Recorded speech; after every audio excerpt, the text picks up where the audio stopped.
everyone. Welcome back to another impactful night of the Impact to Education Leadership. This is episode 213. I'm your host, ID34, Isaiah on Thursday. Tonight's panelists are Karl, Buddy Thornton, and Jerry Green. Karl, please say hello to the people, sir. Hello, everyone. Glad to see you and hear you. Right on. And Jerry Green, please say hello to the people again, sir. Hello, everyone out there in TV land. Jerry Green giving you a welcome from Oklahoma City. And with no further ado, Buddy Thornton, please say hello again to the people, sir. Hey, good evening, everybody, from the very flat desert state of Arizona, where it's still in the high 70s and low 80s every day. Right on. Well, listen, we got an Arctic freeze going on right now on this side of the hemisphere. This podcast is being listened to in about 12,000 cities, over 100 countries, and so please subscribe to us. Hit the subscribe button. If you listen on YouTube, if you listen on Apple Podcasts, Spotify, or any of those platforms out there, Amazon Music, please share. Tonight, we're going to give you a wealth of knowledge. We're going to give you a wealth of insight. And I promise you, it's going to be good. You want to share this to your friends. You want to share this to your haters, but more importantly, you want to share this to everyone you have a relationship with in your community. Tonight's topic for this podcast is building lasting community relationships, and so we're gonna just talk about this. We're gonna unpack it, and we're gonna hopefully bring it to light so that you can chew it up and don't spit it out. But let me go around the panel real quick. When you got this topic for tonight, connections, relationships, which leads to association, what was the thought that entered your mind? Who wants to take that first? I think it's very important that we realize that, in this current climate in our country, it is more important than ever to focus on the local as opposed to the national, and really dig down deep and ask yourself, what can I do to break down the silos that divide us and create a community that I can actually be proud to be a part of? Because we're not going to get answers above the local level until we make the local level feel like home. I heard issues, but then I also heard resolution, because people can talk about issues all day long. But let's hear some resolutions tonight. What was the thoughts that entered your mind when you got this topic tonight? Building lasting community relationships. Who's next? I'll go this, Jerry. I would say it came to asking the question, what can we do for each individual and then their family and then their household? How can we really be of service to build the trust?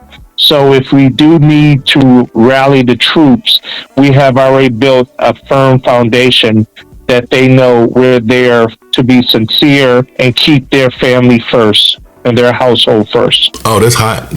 Because what I heard from that is, in order to have connections, you got to have a relationship. That's family. And bring that family to the community, that's association. But you can't have association without correlation. And you can't have correlation without interrelationships with multicultural people to build those bonds. And that forms that alliance that we so desperately need right now in this nation and in the world. And how do we get it? We get it through correspondence like we're doing tonight. Pastor Karl, same question. When in your mind you got this topic for tonight, sir? Hovering around the word for the last 3 years, and that word is involvement.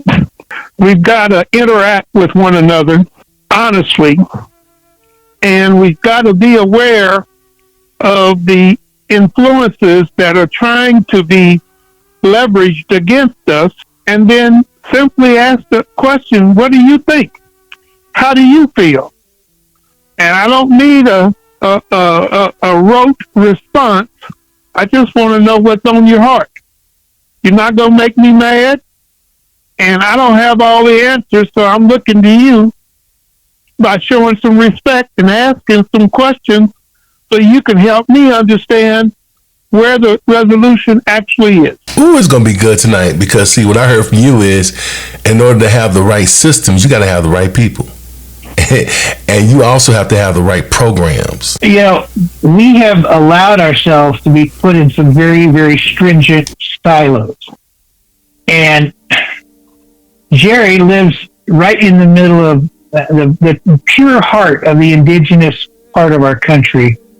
And when you talk to the indigenous tribes, the one thing that they always bring about is that the community is the tribe, and the tribe has to be more important than the individual. But they do have harsh silos. When you talk to one tribe versus another tribe, they don't trust each other. They don't want to talk to each other. They don't want to work with each other in programs. So let's look at that from a school environment and a community environment. What is the issue? The issue is everyone walks in the door with an agenda. Here's my take on that. The only agenda should be whatever we bring into that room that night, the statement that we make to people to invite them to share their issues or their problems should lead the conversation, not a preset agenda. When I walk into a room, I try to immediately reduce the heat in the room, but also be inviting. I say, I can see you are fill in the blank, upset, struggling, angry, grieving, emotional, questioning, doubting. And any word you want to put after I can see you are with a blank is how you tell people that you are aware that you are meeting them where they are. And then you follow it up with, I am here, I am willing to listen, and I'm willing to consider when you are ready to let me know what is on your mind. And then you sit back, sit on your hands, shut your mouth, and listen. Have someone memorialize whatever questions come up on the table, and then break it down in a way that gives everyone consideration, because the problem right now with people not feeling comfortable is because they just don't believe they're going to be heard, and they don't believe they're going to be valued. So tie that together. If you show them that you're going to listen, that they are going to be heard, you are giving them inherent value. And that's the number one strategy that's completely missing in the dynamic of America in 2025. You know, that was hot off the press. Let's go around the horn really quick, because I want to ask some questions. Buddy, what do you got going on currently? What are you doing currently? I know you're doing a lot, but let's go around the horn. What you got going on currently? Introduce yourself. What you got going on currently? Well, okay. Well, I'm Dr. Buddy Thornton. I am the founder of Path to Knowing Academy and the founder of Fighters for Hope, a 501c3 nonprofit addressing mental health issues and suicide ideation. And we have put together a series of 1-day and 3- and 4-day trainings in the mental health and behavior space. We also do corporate training, but corporate training is focused on pretty much the same thing. We want to improve culture. We want to improve the outlook of people looking forward so that we can reduce the issues that come out of the employment space in mental health. So that's the number one thing we're doing. And of course, as usual, I'm about to launch my 5th and 6th books, and we've already started on book 7. This is Karl Berry in Dallas, Texas, home of God's football team. Okay, and, sir. Come on. That's the first thing you got to do is not start no mess.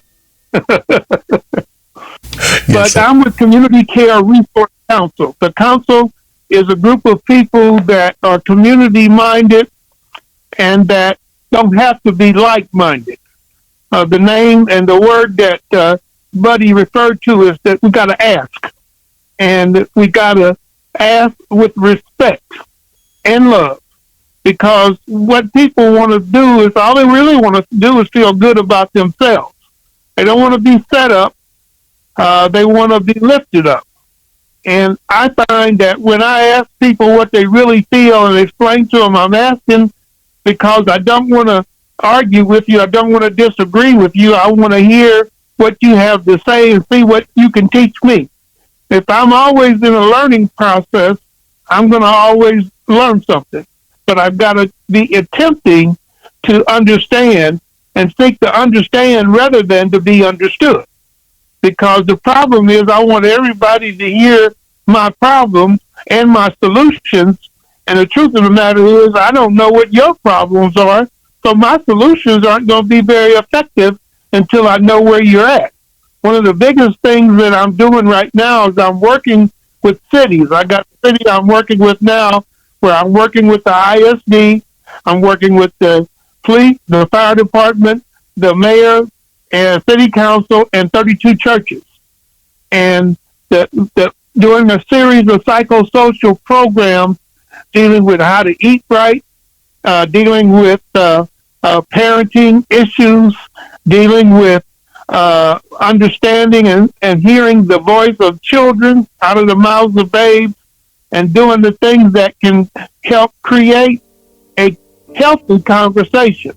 Because right now, we're being influenced. You know, I listen to a lot of different stuff, and I find out that sometimes it's the same social media owner, the same machine that's putting out different messages, because the biggest thing that is successful is division. And so I got to worry about how am I going to get unity, and the way I found to get unity is through sincerity, love, and respect. Yeah, this is Jerry. So several things we're working on. One, our book is called Bullying is a Drug, and we parallel bullying to someone being with drugs. And when I say that, is if someone is smoking, let's say weed, because that's common now, and someone is smoking and then they blow smoke into someone else's face, then that's secondary. But when someone walks by and you get a whiff off their clothing, that's third hand.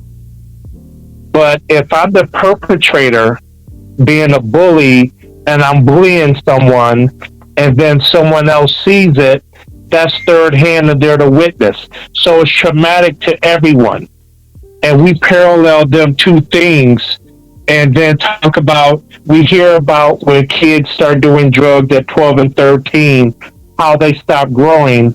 But do we think about when a baby been bullied at 7 years old, how that has stunted their growth? And then as they continue to grow through life and go through life, we hear PTSD, we hear and think of post, but we don't think about perpetual. Using the P as perpetual, because that student going into a young adult, teenager to adult, working on a job, is re-victimized many times by the words their boss say to them, and then they can't be as productive as if they were in an environment where it was more supportive. So that's one thing. Another thing we're working on is putting together a coloring session where we will just host a coloring session via Zoom. So with that, it's just because there's so much stress in people's lives that's going on nationally, locally, and within their household. We just want to give people an hour, a chance just to decompress, just to think about staying in the lines. And many times that was some of the happiest times of people's lives when I interviewed them and asked them about, as an adult, do you have a coloring book? Do you doodle? How do you unwind? And when I was doing the unofficial survey, many people were receptive to having a coloring session. So I said, I'll put that together. And also launching the National No N-Word hotline, because we're getting a lot of calls with that right now through school districts. So we just need to collect the data to better support the school districts to hold them accountable and make sure they're using a policy and procedures that's there to make the environment that's safe and conducive for all students to get education. And I'll land my plane there. And it was a smooth landing. Who's next? Who's next? Introduce yourself and what you got going on. Ooh, I can't wait. We got some good we got some good lunch pads here tonight. 3 words I heard. I heard bullying. I kept hearing it. I kept hearing the word bullying. I kept hearing the word agendas, and I kept hearing the word involvement, right? So if you take those 3 words and you observe the environments based off of those 3 words, what type of feedback can you give us? And what I mean by that, what type of action steps can you give us to help resolve those hurdles or those issues? And then after you figure out the action steps, which I know each and every one of you already have figured out, what do you do first? Which action step do you take first? And then where do you position yourself? Because we want to know how the Jerry Greens, how the Buddy Thorntons, how the Karl Berries, how do you position yourself in the room? Are you a fly on the wall, or are you interacting, when you go in that setting? And then, well, I'm interactive, this Jerry. And my first question I ask when I'm doing events or parents come to my table, I'm talking to parents, I ask, how can we serve? So that's giving them an opportunity to say, what are they dealing with their student, or, planning for college or things like that. How can we serve? And then from that, then I think about my resources, my connections, and things like that, and how I can connect and help them get through what they consider an obstacle, a hurdle, a problem. How can we be there to be a bridge? And by us serving them that way, that creates the trust that they know we're there for them to help them. Versus coming and telling them what we do, I ask always, how can we serve? Oh, that's good. And you read my mind, because I was going to ask you next if it was a 3-part objective, meaning performance, conditions, and criteria. How would you perform based off of that condition to get those criteria met, to make those criteria successful? And you answer that. Let's same question. When you go into a room, how are you being observant before you give feedback? Where do you position yourself? How do you move around in that room? Who wants to take that next? Jerry Green, that was brilliant. Well, I think that it's very important that you do exactly what Jerry said. Number one, you've got to be interactive. You have to be willing, however, to put yourself out there about what your competency range is, what your willingness is to serve, and whether or not you have to do something beyond just being who you are to create trust in the room. A lot of times I get asked to go and do trainings in different places, and when I walk in the door, I don't assume people know who I am. I walk up and I introduce myself, and I let them know that I am there for them, not for myself. And when I respond to phone calls, when I respond to text messages, the first thing I say is, I'm glad you reached out. How may I be of service?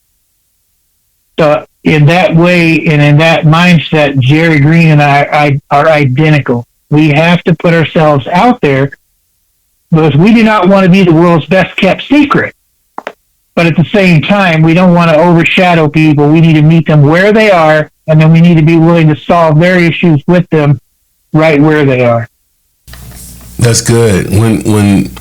When building lasting community relationships, we know that it requires time. We know that it requires patience. It definitely requires effort. And from that, you get those benefits. Like, for instance, social support, like a sense of belonging. This is Maslow's hierarchy of needs. and collective growth. But how does time management implemented or used to be effective with meeting those priorities, with meeting those systems, with planning, with managing different behaviors from different people, or their different actions, or their dispositions, or their pro-social behaviors and core values? How does time management help you to be responsible, but yet accountable to the success of meeting those expectations? That's my next question. Who wants to take that? I think common ground is the first thing that I try to go in and find. And that is not going to be my hierarchy of issues. I give you an example. When I get into organizations that are dealing with violence or racial conflict or some other things, one of the most productive conversations I have is on ultra-processed food. That's a problem that all of us got. We live in a society that treats the symptom, not necessarily the source of the problem. And when we can get people to looking at the things that are going on with them and find similarities, we're developing a conversation and a sense of oneness. Because what I come from a church background, and I actually come from a multicultural church background, and the things I got to understand, it's a lot more complicated than black, white, and brown. Because when I go to look at cultures, I'll find Venezuelans, I'll find Puerto Ricans, I'll find Mexicans and Mexican Americans just within one culture. Not to mention in the African American culture, where we've got the skin differences that causes a problem amongst ourselves, and then the same thing with education and finance. And then those questions, those cultures are also interrelated, because there are wealthy blacks and wealthy Hispanics, and then there's some poor folks that are black, Spanish, or white. And so we've got to understand, again, I said earlier, we've got to seek to understand rather than to be understood, and to get understanding of the other person's issue, the other person's hot buttons, the other person's desires. Because the more I can empathize rather than sympathize, the better off I'm going to be if I'm going to be able to communicate. And again, my word, like I said earlier, is always involvement. I've got to spend some time with you. I got to go fishing with you. I got to go to a restaurant with you. I got to listen to music I don't like with you. I got to do some other things, because right now the society is hell-bent on separatism, hell-bent on feeding our pet peeves. And that's the last thing we need to do. We need to find out what's going to be unifying. And again, the other word that I love so much is love. And we got to learn how to love and respect one another, and then communicate. So that's still my deal right now, is involvement. I talked about it, like I said, 3 years ago, and the people couldn't even understand what I was saying. They sent me home to talk to one guy to see if I could help him understand. And now, 3 years later, the word comes up all the time, because people have finally come to understand what I was saying, and now they're telling me what they're learning and what their importance are. And it's amazing, because we get closer and closer and closer. Ooh, that was hot. Yeah, and it reminded me of something that God told me. He reminded me of something when I was going through. He said, love is the greatest fighter of all time. Because sometimes, I know me, I feel like I was disqualified. And I want to talk about disqualification, right? But are you disqualified when you don't have the perfect family relationship with your siblings, even your daughter or your sons, your children? But are you disqualified to go out there and try to develop relationships in your community? So it's right on point with what you're talking about and qualified because of my relationships with anyone else. That doesn't disqualify me for the person in which I'm trying to help or build a relationship with in front of me. That's good. Yes, sir. Because they're all independent of themselves. I need to hear that. And what's that? Oh, I need to hear that. I'm sure other people do too. Yeah. Talk about it. Yeah, and let me say this right here. And what I do every day in holding school districts accountable and talking to individuals with doctorates, 2 masters, 2 bachelors, I'm vastly underqualified because I don't have any degrees. But I read, and I read the legislation. And I understand education code, statutes, and codes many times more than the actual educators. So that's what qualifies me, not because I have a degree or anything. One thing qualifies me because I have the passion to make sure students are treated fairly. And 2, I'm going to hold them accountable, good, bad, or indifferent, even the student on ed code. So the ed code and legislation doesn't change. It's who's on what side of it as to what needs to happen. If a parent calls me and say, my son done this, I'll say, well, ma'am, based on ed code, your son should be expelled because they violated ed code and they're a threat to other students' safety. But let's make this a teachable moment for your student, and let's make sure your student can get into another educational environment.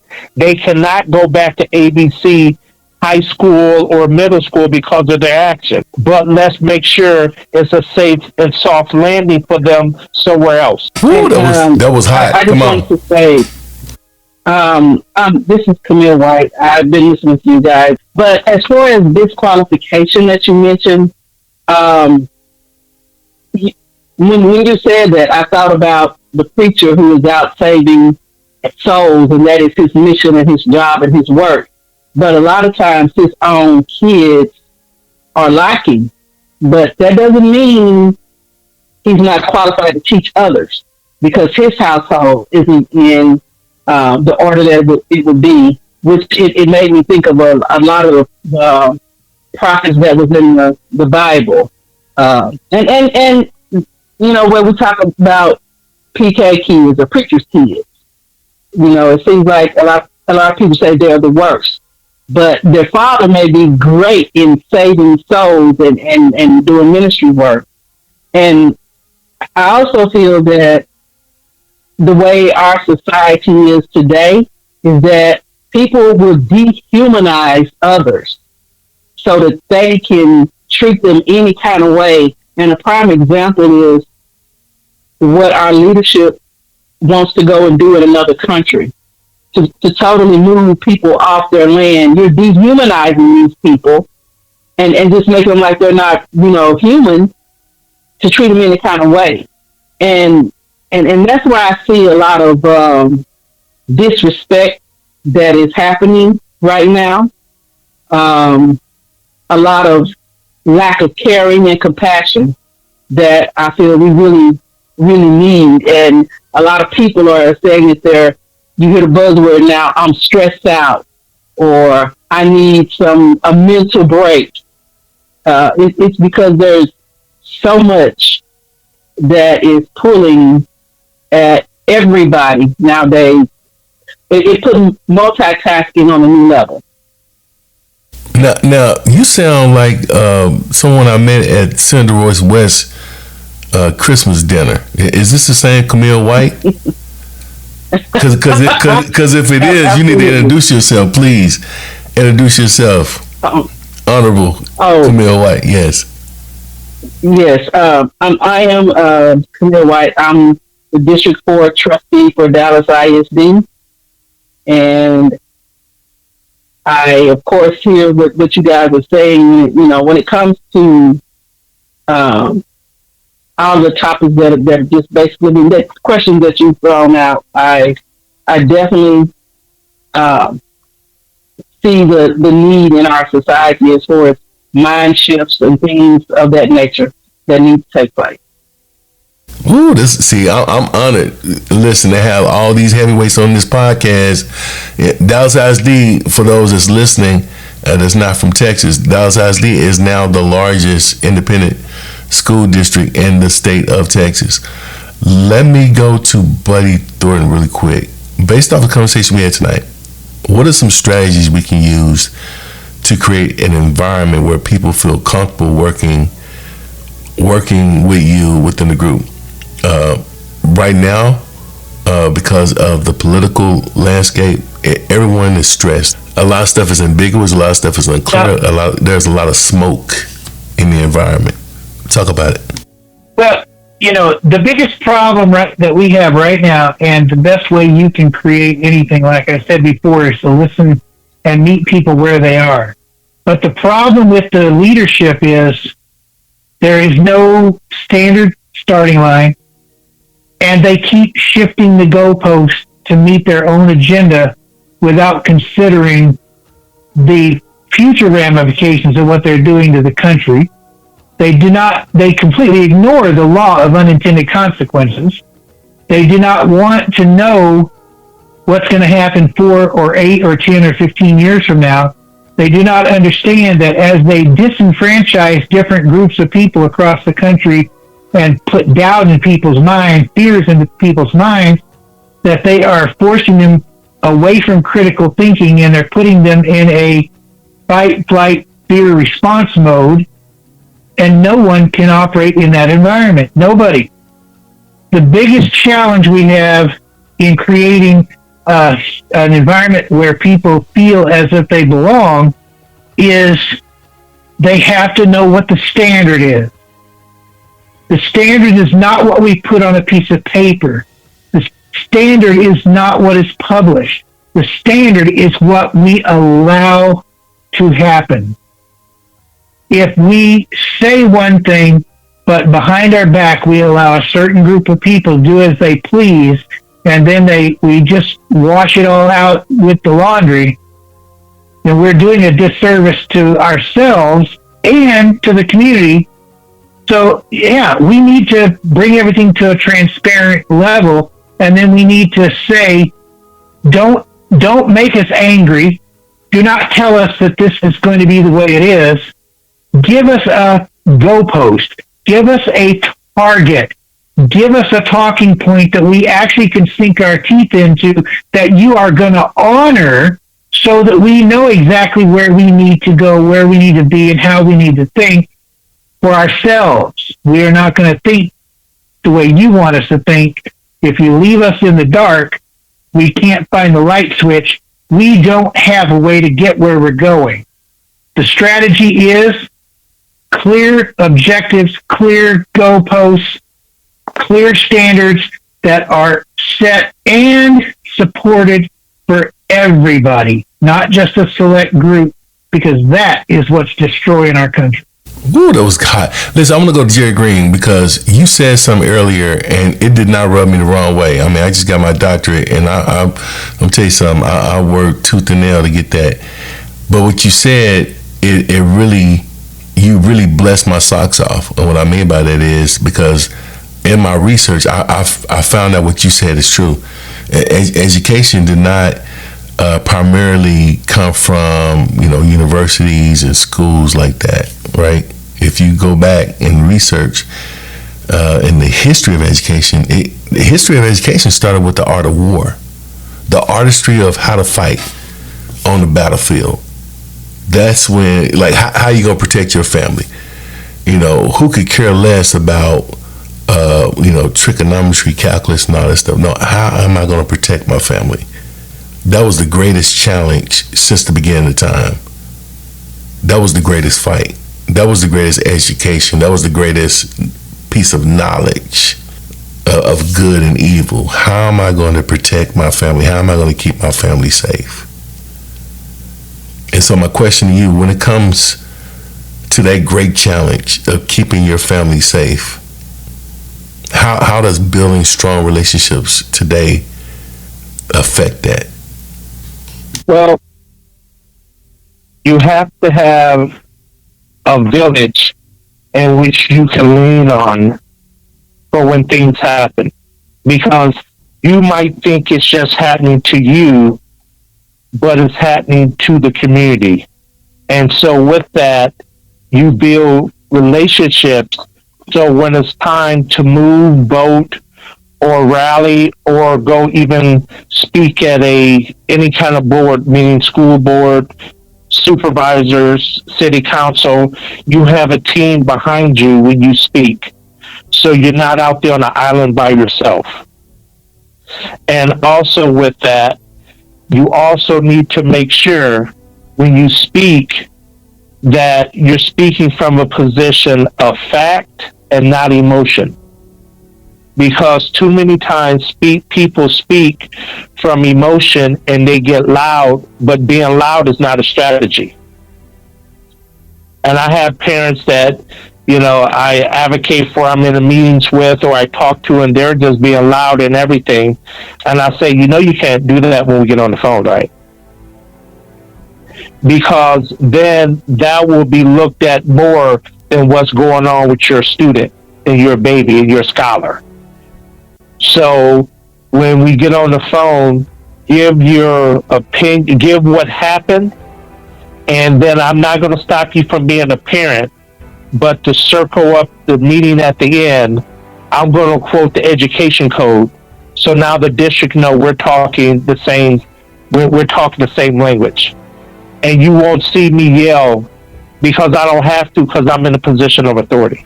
I think that that a combination of emotion and facts can be combined. When I think of several things where emotions and facts are combined, whether it's a sermon or whether it's an everyday speech, because your voice level lets people know I don't have to shout you down, but I need you to stay focused. My tone may elevate. My voice may speed up, but facts and emotion, it goes together. Because yes. I assure you, when I think about what they're trying to do with vouchers, I get angry. And there's no other way. I mean, I don't have to get belligerent, but I let you know that I'm angry. Not only, like I said, with tone, but I'm going to tell you that I'm angry. And you already know it at a certain point. Because you're telling me that what you're doing or attempting to do is what's right for me. And you want me to believe you when I see all this, when I understand the clear picture. And I know you're lying to me. Correct. So, and it's important that I feel sometimes when people show that emotion or they may raise their voice, you're getting other people's attention a lot of times. Because sometimes you go into a meeting and you're talking, and the people that you're talking to is like they're not paying attention to you, they're not looking at you, they're not focusing on you. And when you raise your voice and command the room, and then you may lower it, you have their full attention after that point. You want to let them know, I don't like what you did to my child. This is not fair. Not only are you going to do it, you're not going to do it for my child, but I'm not going to allow you to do it to others. And I think that is part of what I see as community relationship. It's not just about me and my child. It's about your child as well. Because am I my brother's keeper? Am I my sister's keeper? Yes, I feel I am. And sometimes people don't have their own voice. They may, the way things are going, with the prices escalating and all the other things that we have coming down that's going to affect our everyday when it comes to pricing, we have to come together and speak out. When you see something wrong, say something about it. You can't wait 5 years down the road and decide, okay, I want to say something instead of jumping on it right then and there, because that ship would have been unsailed and left the port, and you would still be where you're at today. Look, see something, say something. Sandy Hook campaign. That's anti-bullying. Come on now. That's an initiative in our district. Let me say something. What you said, Trustee Camile White, is very concerning. What you said to me, I feel like a lot of people don't understand what you said. Not that it was rocket science, but some people's perception, I call perception and prescription the same thing. Some people just don't have that prescription to see through those same lenses that you see through, and it's because they don't want to buy those lenses. They rather see through their lens, so they will never be able to see what you see. It's because they don't want to, in a lot of cases.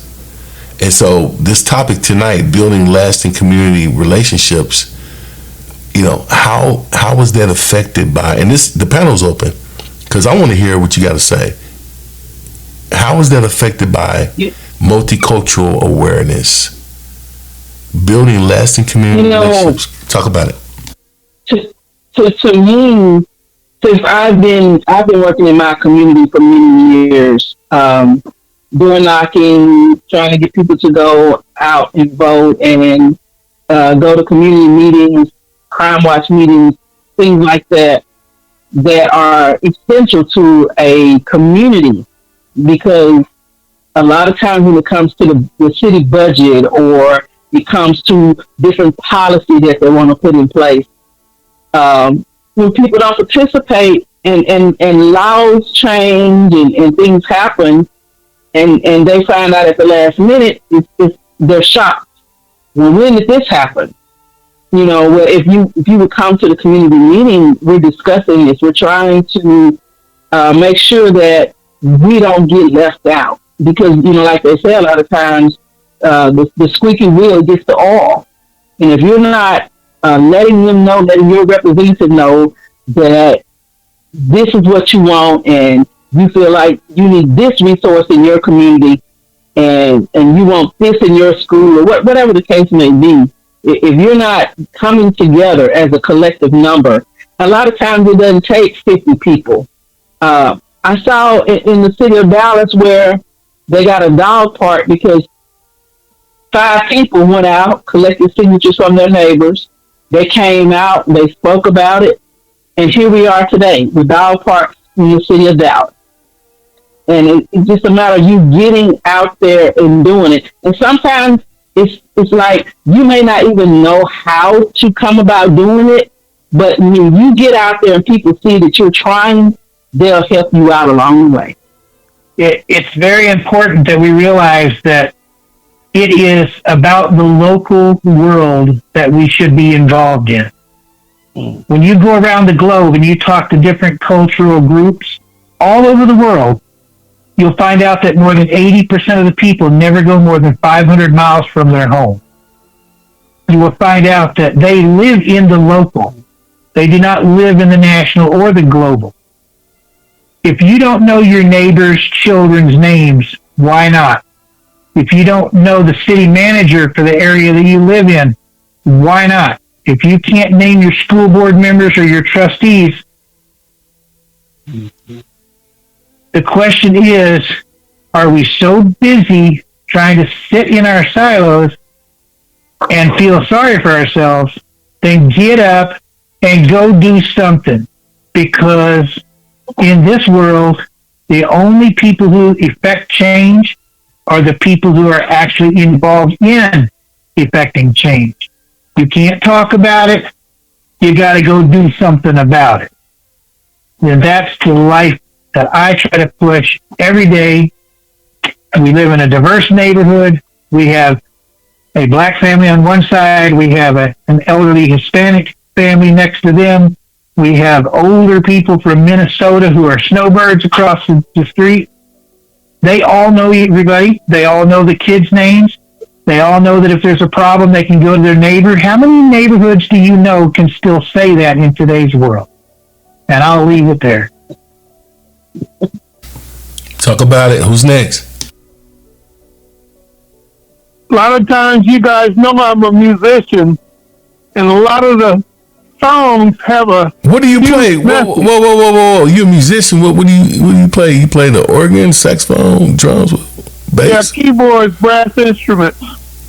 Okay. I played professionally from time I was 14 years old till I was 40. What style of music? Rock and roll, blues, jazz. I'd play polkas if you paid me to. Talk about it, sir. But there was a song that said, "Respect Yourself." I think it was by the Staple Singers. And you talk about being disqualified, is that we've been conditioned over the centuries to be disqualified. There's so many things that we weren't capable of doing. I could never be a quarterback because my kind of people weren't quarterback material. That's what the best quarterbacks are today. But I got to learn to respect myself. And another thing I did when I was playing gigs at night during the day, I was in sales. And one of the most prolific ways to make a statement, sometimes a whisper is much louder than a rant. And I've learned that if I want to get people's attention, if I get smaller, I kind of put my fingers together and drop my head, and I say it real quietly. And there's something about the lack of aggression that throws people off. They're ready to hear you scream. They're ready for you to be upset. But when you're cohesive and semi-quiet in your delivery, it's also powerful. And it takes a little bit of both. But I've got to be confident. There's an old saying, it's better to be seen and thought a fool than to speak up and remove all doubt. And sometimes I myself am falling short because I'm scared to speak up. Because I'm afraid you're not going to like it anyway. I know you got a response. I'm not confident, and I'm disqualified, so I'm not going to say nothing. So again, the importance of self-respect and confidence becomes incredibly powerful tool when it comes down to being seen and heard and communicating with others. Because when I do know the people across the street and the people down the street and the people that maybe they're unhoused, when I'm able to speak to all of these people, understand their language and understand where they come from and how they got there, I can sometimes avoid the holes in the road. Okay, I'm about to say something ugly. And y'all can pull me by the coattail, but I'm about to say something really ugly. Here we go. Whew. I feel like the climate that we're in now, I feel like it's not as racist as it is social. And when I mean by social, I'm talking about social classes, meaning the haves and the have-nots, meaning the high class and the low class. My question is this: with this type of backdrop, do you feel like your voice is being threatened from being heard? Do you feel like at the end of the day, your voice is threatened to not be heard, to not be relevant? The panel is open. When you talk about if I put this on, I could put this on the state level, and I beg to differ with you. I feel it is purely racist. Not just the state level, the federal level as well. It's purely racist. They are making decisions about who's going to stay and who's going to go in a country that was made up of immigrants. The natives were already here. Everybody else came from over the seas on a boat. Whether you're German, whether you're European, Polish, you came from across the river as well. Then they came and they brought Africans over. So when you have a pushback now of saying we will build a wall for $11 billion, which is taxpayers' money, might I add, and nobody asked me if I wanted my taxpayer money to build a wall to separate Mexico from Texas, but you're not taking that same money and separating the border of Canada from America. So it is purely, the way I see it, it purely is racism, and they do want to silence us.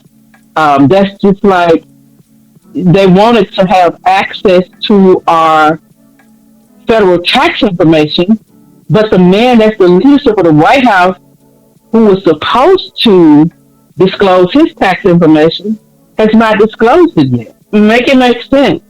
It doesn't make sense to me. But yes, I really feel that they're trying to stifle our voices when we have checks and balances in the system. We have the Senate, we have the representatives, we have the executive office, and we have the judicial branch that's supposed to help, I'm not going to, for lack of a better word, police those organizations that is basically attempted to be brought out.